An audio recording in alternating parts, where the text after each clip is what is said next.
बिस्मिल्लाहिर्रहमानिर्रहीम। अस्सलाम वालेकुम स्टूडेंट्स। कल हमने एक्सरे की प्रोडक्शन पढ़ी और करेक्टरिस्टिक एक्सरेज पढ़ी थी। आज उसकी सेकंड टाइप पढ़ते हैं जिसको कहते हैं कंटिन्यूस एक्स स्पेक्ट्रम। ये तो स्पेक्ट्रम का नाम है, रेडिएशन का नाम होता है ब्रेमस्टर्लंग और ब्रेकिंग रेडिएशन। ये इसको क्यों कहते हैं ये भी पढ़ेंगे, लेकिन उससे पहले मुझे कल एक बच्चे ने क्वेश्चन किया था कि सर किसी पेज पे, वो शायद प्रीवियस पेज था, साइड इन्फॉर्मेशन थी कि ये डू यू नो के नाम से photon must have energy exactly equal to the energy difference between the two shells for excitation. ये पॉइंट वो से समझना, बहुत अहम पॉइंट है, इसमें इंपॉर्टेंट लिख लो, ठीक है। पहले इतना सवाल डिस्कस करते हैं, फिर इससे अगला जो पोर्शन है वो डिस्कस करते हैं। कोई भी एटम है, उसके ये शेल्स हैं और शेल्स के दरमियान मखसूस एनर्जी डिफरेंस होता है, इसलिए क्वांटाइज्ड एनर्जी का वर्ड हमने यूज़ किया था। मसलन हाइड्रोजन की बात करें तो पहले शेल में इलेक्ट्रॉन की एनर्जी कितनी थी, -13.6, दूसरे शेल में -3.4, ठीक है, -3.4, फिर -1.51, फिर -0.85 electron volt and so on. इसका मतलब ये है, पहले शेल से अगर इलेक्ट्रॉन को दूसरे शेल में आपने भेजना है, फर्स्ट शेल से सेकंड शेल में, तो इन दो शेल्स का जो एनर्जी डिफरेंस है वो एनर्जी डिफरेंस बनेगा -13.6, बल्कि हाई एनर्जी लेवल में से लो एनर्जी लेवल माइनस करें, -3.4 -13.6 इलेक्ट्रॉन वोल्ट। ये जो एनर्जी लेवल डिफरेंस बनेगा ये 10.2 इलेक्ट्रॉन वोल्ट डिफरेंस बनेगा। इसका मतलब इतनी एनर्जी आप देंगे तो इलेक्ट्रॉन पहले शेल से कहाँ चला जाएगा, दूसरे शेल में। यानी जो फोटॉन आपने भेजना है वो एग्जैक्टली 10.2 इलेक्ट्रॉन वोल्ट एनर्जी का होना चाहिए। अगर आप 10.3 इलेक्ट्रॉन वोल्ट का फोटॉन भेजेंगे, 10.4 इलेक्ट्रॉन वोल्ट एनर्जी का फोटॉन भेजेंगे, तो ये एब्जॉर्ब ही नहीं करेगा एटम, हाइड्रोजन का एटम ये एब्जॉर्ब ही नहीं करेगा इन फोटॉन्स को। क्यों? क्योंकि देखें 10.2 इलेक्ट्रॉन वोल्ट एनर्जी आएगी यहाँ पहले शेल से, यानी के शेल से एल शेल में भेजने के लिए इलेक्ट्रॉन को। अगर 10.3 या 4 इलेक्ट्रॉन वोल्ट का फोटॉन दे दिया, उसका मतलब इलेक्ट्रॉन पहले शेल से दूसरे शेल में नहीं बल्कि थोड़ा सा ऊपर जाएगा यहाँ, क्योंकि एनर्जी ज़्यादा है 10.2 से।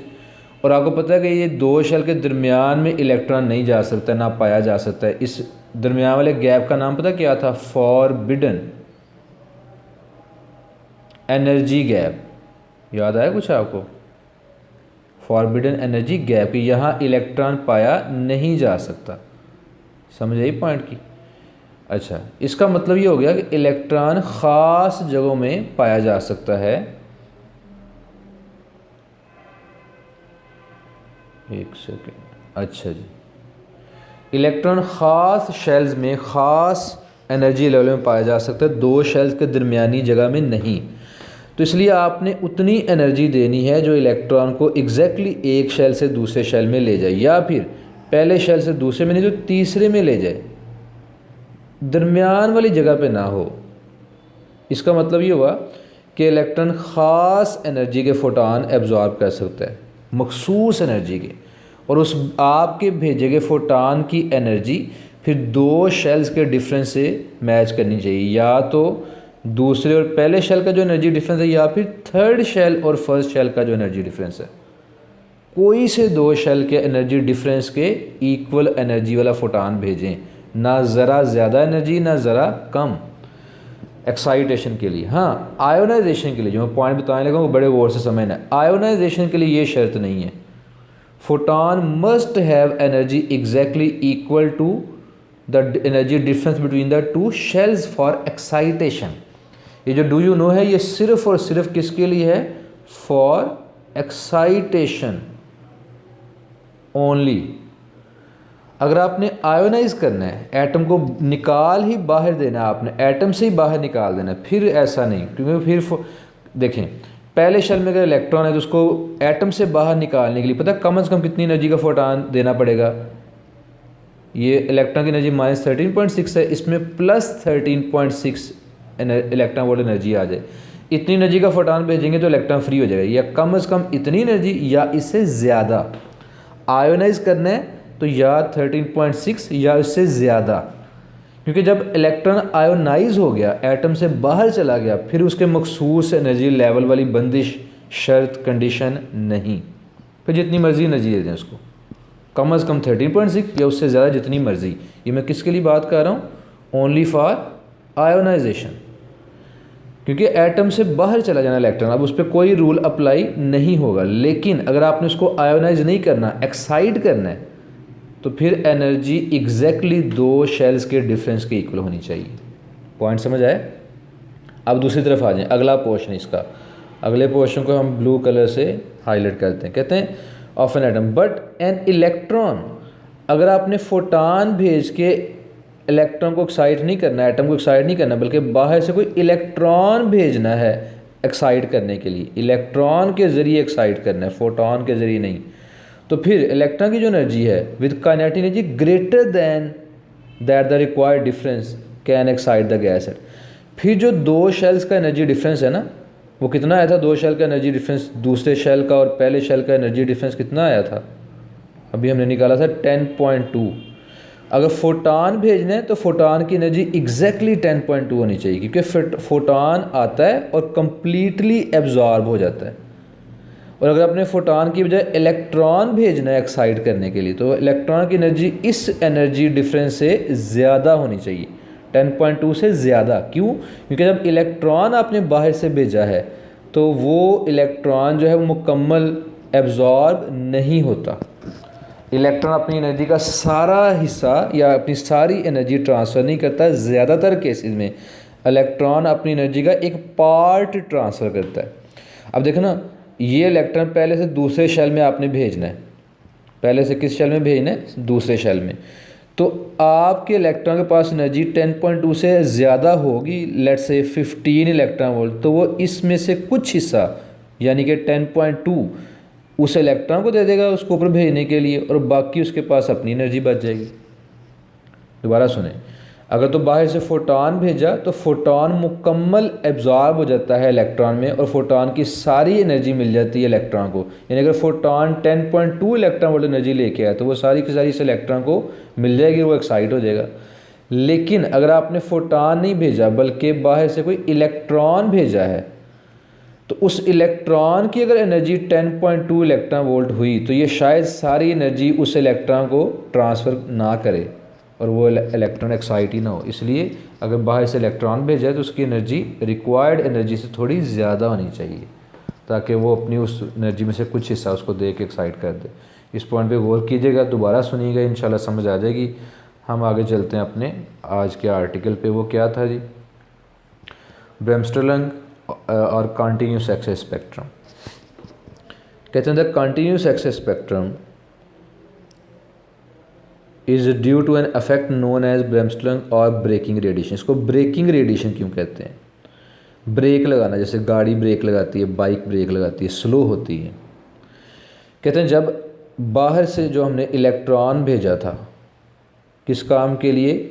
हैवी एलिमेंट के जो एटम्स थे उनको, उनके इनर शेल के इलेक्ट्रॉन को नॉकआउट करने के लिए। अगर आपको कल का लेक्चर याद है तो जो इलेक्ट्रॉन थे, ये इलेक्ट्रॉन है, हम क्या चाहते थे कि बाहर से जो इलेक्ट्रॉन भेजा है ये वाला, ये जाके टकराए इस इलेक्ट्रॉन से और इसको नॉकआउट कर दे, इसको बाहर निकाल दे, फ्री कर दे। और यहाँ पर क्या पैदा हो जाती है? वैकेंसी, जिसको फिल करने के लिए ऊपर वाले शेल का इलेक्ट्रॉन या उससे ऊपर वाले शेल का इलेक्ट्रॉन नीचे आ जाता है और फोटॉन रिलीज़ होते हैं। ये जो फोटॉन रिलीज़ होते हैं ट्रांजिशन की वजह से, इलेक्ट्रॉन के ऊपर से नीचे आने की वजह से, इनको बोलते हैं करैक्टरिस्टिक एक्सरेज। क्या नाम होता है इनका? Characteristic X ray. ये तो बात होगी। अच्छा, अब वापस आएँ। बाज़ का ये होता है कि आपने जो इलेक्ट्रॉन भेजा है, आपने जो इलेक्ट्रॉन भेजा वो टकराता नहीं, बल्कि वो न्यूक्लियस पे पॉजिटिव चार्ज है, न्यूक्लियस से करीब, काफ़ी करीब से गुजरता है और डिफ्लेक्ट हो जाता है और स्लो डाउन हो जाता है। दो काम होंगे जब ये इलेक्ट्रॉन न्यूक्लियस के पास से गुजरेगा। एक तो डायरेक्शन चेंज हो जाएगी अट्रैक्शन की वजह से, क्योंकि न्यूक्लियस अपनी तरफ अट्रैक्ट करेगा। यानी जैसे देखें ना, आप कोई बॉल हॉरिजॉन्टल फेंकते हैं और ज़मीन उसको नीचे की तरफ खींचती है ग्रेविटी, तो बॉल कर्व्ड हो जाती है, उसका पाथ कर्व हो जाता है, प्रोजेक्टाइल मोशन जैसे आपने पढ़ी फर्स्ट ईयर में। ऐसे ही जब इलेक्ट्रॉन किसी न्यूक्लियस के पास से गुजरता है तो एक तो उसका जो पाथ है वो कर्व्ड हो जाता है, दूसरा वो स्लो डाउन हो जाता है। क्यों? क्योंकि प्रोटॉन जो है सेंटर में, जो प्रोटॉन होंगे, जो न्यूक्लियस होगा, वो अपनी अट्रैक्शन की वजह से इलेक्ट्रॉन को जाने से रोकेगा, और जो इलेक्ट्रॉन्स हैं वो क्या हो जाएंगे? Slow down. ठीक है, स्लो डाउन यानी वो डिसेलरेट होंगे, डिसेलरेशन पैदा होगा। और क्लासिकल फिज़िक्स ये कहती है, 16 चैप्टर भी हमने वो छोड़ा था ये ऑनलाइन क्लासिक की वजह से। क्लासिकल फिज़िक्स ये कहती है, मैंने आपको बुक पे वो अंडरलाइन भी लाइन करवाई थी, वो बड़ा मशहूर एक पॉइंट है जिसको मैंने नोट की हेडिंग लिखवाई थी, बोहर का मॉडल भी, उसमें भी हमने डिस्कस किया था कि an accelerating charge emits electromagnetic radiation. जब भी चार्ज एक्सेलरेट करता है या डिसेलरेट करता है तो वो रेडिएशंस एमिट करता है। क्यों एमिट करता है, ये भी लॉजिक सुने। मुझे बताएं, ये जो इलेक्ट्रॉन आपने भेजा बाहर से, फ़र्ज़ करें इसके पास एनर्जी थी 100 इलेक्ट्रॉन वोल्ट, फ़र्ज़ करें। जब ये जाके न्यूक्लियस के पास से गुजरा और स्लो हो गया, स्लो होने का मतलब कि इसकी काइनेटिक एनर्जी कम हो गई, लेट से कम होके 20 इलेक्ट्रॉन वोल्ट रह गई। 100 से 20 कितनी कमी आई? 80 इलेक्ट्रॉन वोल्ट की। तो मुझे बताएं, वो जो 80 इलेक्ट्रॉन वोल्ट की कमी आई, एनर्जी कम हुई, वो कहाँ गई? Law of conservation of energy कहता है कि एनर्जी किसी भी इवेंट से पहले और बाद में क्या रहनी चाहिए? कांस्टेंट। सही है, तो यहाँ तो एनर्जी कांस्टेंट नहीं हुई, इलेक्ट्रॉन ने एनर्जी अपनी लूज़ कर दी। तो जो इसने एनर्जी लूज़ की है वो कहाँ गई? वो फोटॉन बन के निकल जाती है, और वो फोटॉन भी क्या होते हैं? X ray photon. इन फोटॉन का जो नाम है, उनका नाम ब्रेकिंग रेडिएशन और ब्रेमस्टर्लंग रेडिएशन कहलाता है। इनको ब्रेकिंग क्यों कहा? क्योंकि इलेक्ट्रॉन जो आपने भेजा था वो स्लो होते होते, ब्रेक लगाते लगाते जो फोटॉन एमिट करता है, उसका नाम क्या रख दिया? Braking radiation.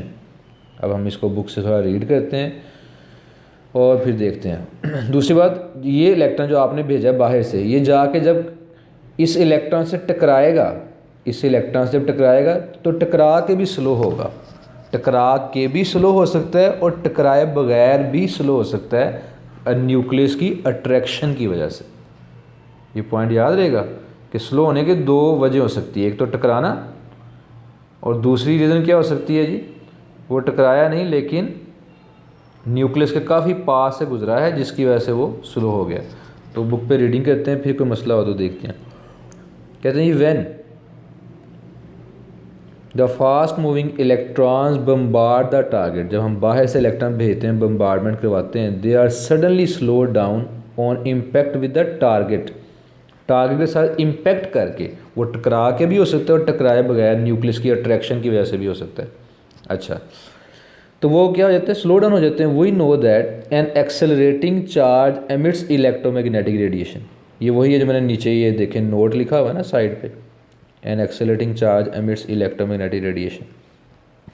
Hence these impacting electron, ये जो बाहर से आपने इलेक्ट्रॉन भेजे थे टकराने के लिए, एमिट रेडिएशन, ये रेडिएशन एमिट करते हैं कब? As they are strongly decelerated by the target, जब वो टारगेट की वजह से स्ट्रोंगली डिसेलरेट होते हैं, स्लो डाउन होते हैं, अपनी एनर्जी लूज़ करते हैं, तो वो जो एनर्जी का लॉस होता है वो एक्सरे फोटॉन बन के सामने आता है। Since the rate of deceleration is so large, rate of deceleration large का मतलब क्या है? वो अचानक स्लो होते हैं, बड़ी तेज़ी से स्लो होते हैं। एक होता है ना आहिस्ता आहिस्ता ब्रेक लगाना, और एक होता है यकदम ब्रेक लगाना, उसको कहते हैं रेट ऑफ डिसेलरेशन लार्ज है। जितना वो तेज़ी से स्लो होंगे, इतना, इसका मतलब उतनी उनकी एनर्जी ज़्यादा लॉस्ट होगी, और जितनी एनर्जी ज़्यादा लॉस्ट होगी उतनी एक्सरे फोटॉन की एनर्जी भी ज़्यादा, क्योंकि इलेक्ट्रॉन की जो एनर्जी कम हुई है वही तो एक्सरे की एनर्जी बननी है। तो the emitted radiation correspond to short wavelength. Short wavelength energy का फार्मूला होता है hc/λ। अब देखें एक्स जो आपने बाहर से इलेक्ट्रॉन भेजा वो अचानक स्लो डाउन हो गया, उसकी एनर्जी अचानक ज़ाया होगी।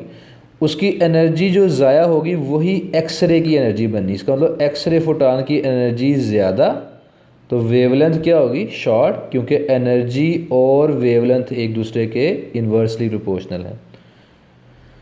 And so the bremsstrahlung is in X region, इसलिए जो रेडिएशन ये निकलती हैं ब्रैमस्ट्रम रेडिएशन वो एक्सरे रीजन में लाई करती हैं। अगर ऐसा होता ना बाहर से जो आपने इलेक्ट्रॉन भेजा वो आता और आहिस्ता आहिस्ता स्लो होता, आहिस्ता आहिस्ता अपनी एनर्जी लूज़ करता, तो जो फोटॉन निकलते उनकी एनर्जी भी कम होती। एनर्जी अगर कम होती तो वेवलेंथ ज़्यादा होती, और ज़्यादा वेवलेंथ वाले फोटॉन एक्सरे फोटॉन नहीं होते। मैं बल्कि आपको एमसीक्यू बता दूं कि जो एक्सरेज होती हैं, ठीक है, एक्सरे जो है उनकी वेवलेंथ मोस्टली, मैं फिर कह रहा हूँ मोस्टली उनकी जो वेवलेंथ, क्योंकि एक्सरे बड़ी किस्म की वेवलेंथ रखती हैं, ज़्यादातर जो होती है उनकी वेवलेंथ 10 पिकोमीटर से लेके 10 नैनोमीटर के दरमियान होती है वेवलेंथ। ये 10 पिकोमीटर से 10 नैनो, ये बड़ी शॉर्ट वेवलेंथ है, इंतहाई एक्सट्रीमली स्मॉल वेवलेंथ, ठीक है। तो वेवलेंथ शॉर्ट होगी तो ही एनर्जी ज़्यादा होगी ना, ठीक है। तो एनर्जी, अच्छा, in this case when the electron lose all their kinetic energy in the first collision. अच्छा देखें, आपने जो बाहर से इलेक्ट्रॉन भेजा वो ऐसा भी हो सकता है ना कि वो पहले ही कोलिजन में बाहर से इलेक्ट्रॉन आया, एक ही कोलिजन करके वो रुक गया, यानी उसकी सारी काइनेटिक एनर्जी ज़ाया होगी, और ये सारी काइनेटिक एनर्जी फोटॉन बन के निकलेगी जिसकी एनर्जी HF होगी। तो ये देखिए kinetic energy HF maximum, electron की काइनेटिक एनर्जी क्या बन गई है? फोटॉन की एनर्जी HF मैक्सिमम। अच्छा, इसके बरक्स आप बताएं क्या हमेशा ऐसा होता है कि इलेक्ट्रॉन जो बाहर से भेजा है वो एक ही कोलिजन करके तो रुक जाए, सिंगल कोलिजन में रुक जाए? ऐसा होता है? नहीं, ज़रूरी नहीं है। बाज़ का पता क्या होता है? बाज़ का ये होता है कि आपने जो इलेक्ट्रॉन बाहर से भेजा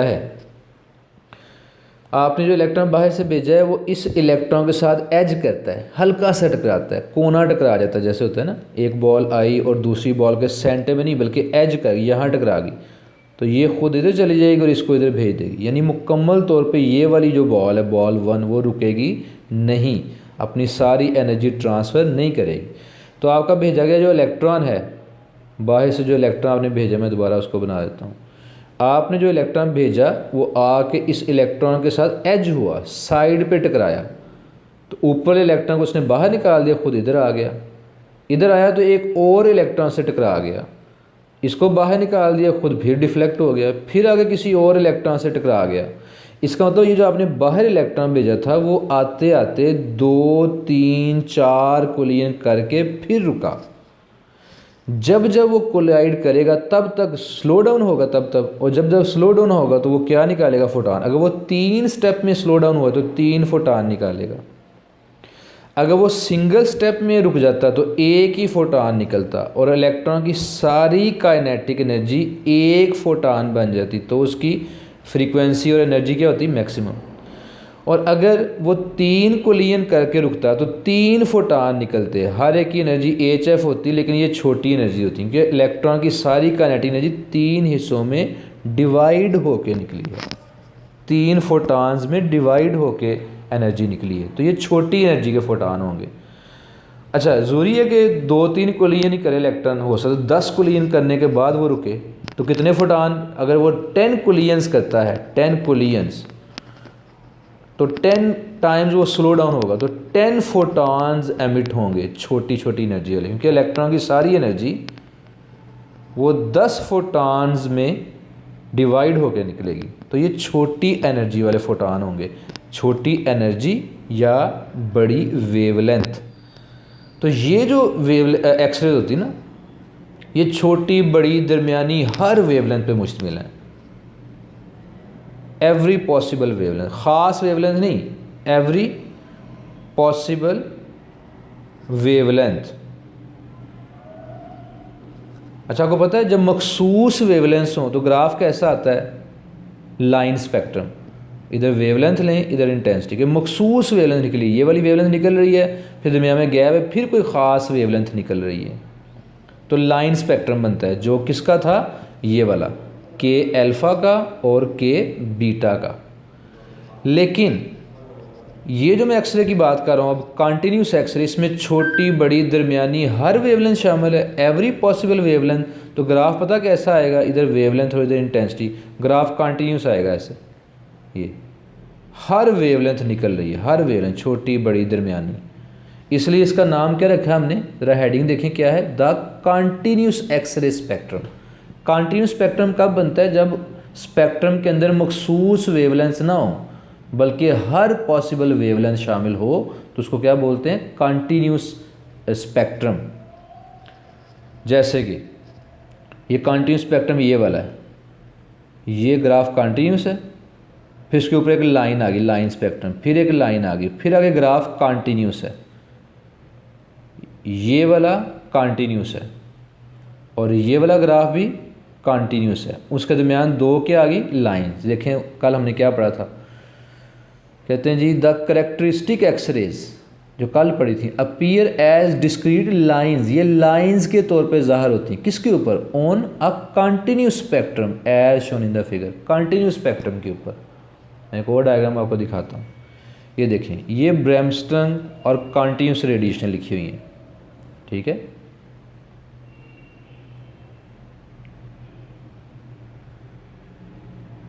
अच्छा, ये इसने इशारा कि ये कंटिन्यूस स्पेक्ट्रम ये वाला, फिर आगे ये दो लाइन है, के बीटा और के अल्फ़ा की, फिर आगे ये कंटिन्यूस स्पेक्ट्रम है ये वाला, ठीक है। ब्रैमस्टन, क्योंकि ब्रैमस्टन जो रेडिएशन होती हैं उनमें हर पॉसिबल वेवलेंथ। अच्छा, एक और बात मेरे जहन में आई, मुझे बताएं जो एक्सरेज हैं वो कौन पैदा करता है? आपका भेजा गया इलेक्ट्रॉन, जिसको इंसिडेंट इलेक्ट्रॉन कहते हैं, वो एक्सरे पैदा करता है इंसिडेंट इलेक्ट्रॉन, या टारगेट इलेक्ट्रॉन? कौन एक्सरेज पैदा करता है? दोनों। जो इलेक्ट्रॉन भेजा, इंसिडेंट इलेक्ट्रॉन कहते हैं, वो स्लो डाउन होके क्या पैदा करते हैं? करेक्टरिस्टिक एक्सरेज, सॉरी, ये कंटिन्यूस एक्सरे, या जिसको ब्रेकिंग रेडिएशन कहते हैं, जो आज हम पढ़े हैं, ब्रेकिंग रेडिएशन, कि बाहर से भेजे गए इलेक्ट्रॉन आते हैं, टकरा के जब स्लो डाउन होते हैं तो उसे वो ब्रेकिंग रेडिएशन पैदा करते हैं। और जो टारगेट इलेक्ट्रॉन है, सेकंड टाइप, टारगेट इलेक्ट्रॉन, ये क्या होते हैं? ये नॉकआउट हो जाते हैं। नॉकआउट होने से क्या होता है? ट्रांजिशन का सिलसिला शुरू हो जाता है। ट्रांजिशंस क्या थी? कि जहाँ से इलेक्ट्रॉन नॉकआउट हुआ है, जिस शेल से इलेक्ट्रॉन बाहर गया है वहाँ वैकेंसी क्रिएट होगी और ऊपर वाले शेल के इलेक्ट्रॉन नीचे आना शुरू हो गए। ये ट्रांजिशंस हैं। इन ट्रांजिशन से, इनर शेल ट्रांजिशन जिसको कहते हैं, इनसे जो रेडिएशंस पैदा होती हैं उनका नाम होता है करेक्टरिस्टिक एक्सरेज। समझ आई करेक्टरिस्टिक एक्सरे कौन सी हैं? तो दो टाइप्स होगी, एक कौन सी हैं? ब्रेकिंग रेडिएशन ये वाली, दूसरी टाइप कौन सी है? Characteristic X rays. ये क्या होती हैं? डिस्क्रीट वेवलेंथ वाली, डिस्क्रीट मखसूस वेवलेंथ। और इनका स्पेक्ट्रम कौन सा बनता है फिर? Line spectrum. मखसूस वेवलेंथ, लाइन स्पेक्ट्रम। ये जो ब्रेकिंग रेडिएशन है ये कौन सी वेवलेंथ की होती हैं? Every possible wavelength. और इनका जो स्पेक्ट्रम बनता है वो कौन सा होता है? Continuous spectrum. ठीक है, ये चंद बातें आपने याद रखनी है कि इंसिडेंट इलेक्ट्रॉन भी एक्सरेज पैदा करते हैं और टारगेट इलेक्ट्रॉन भी एक्सरे पैदा करते हैं। चलें अब जरा बुक में आते हैं वापस। वो कहते हैं जी, we know that an accelerating charge emits electromagnetic radiation. ठीक हो गया, ये बात हमने पहले पढ़ ली। अच्छा जी, एक मिनट ज़रा। तो उसके बाद कहते हैं hence these impacting electron emit radiation as they are strongly decelerated by the target. चूँकि रेट ऑफ डिसलेशन लार्ज है, emitted radiation correspond to short wavelength और वो एक्स रीजन में लाई करती हैं। In the case when the electron lose all their kinetic energy in the first collision, एक ही collision में जब इलेक्ट्रॉन अपनी एनर्जी लूज कर दे तो इलेक्ट्रॉन की सारी energy the entire kinetic energy appear as X ray photon, वो एक एनर्जी एक फोटान बन के निकलती हो तो एनर्जी क्या होगी मैक्सिमम, इसलिए एच एफ मैक्सिमम लिखा हुआ है। फ्रीक्वेंसी मैक्सिमम और wavelength minimum, the wavelength lambda minimum in figure correspond to frequency maximum. फिर जैसे हमारी बात हुई कि सारे इलेक्ट्रॉन ऐसे करेंगे कि आएँ और टकराएं और पहले ही कोलिजन में अपनी एनर्जी लूज़ कर दें, नहीं। Other electron do not lose all their energy in the first collision, they may suffer a number of collision before coming to rest, वो रुकने से पहले कई कोलिजन कर सकते हैं, काफ़ी सारे collision. This will give rise to photons of smaller energy.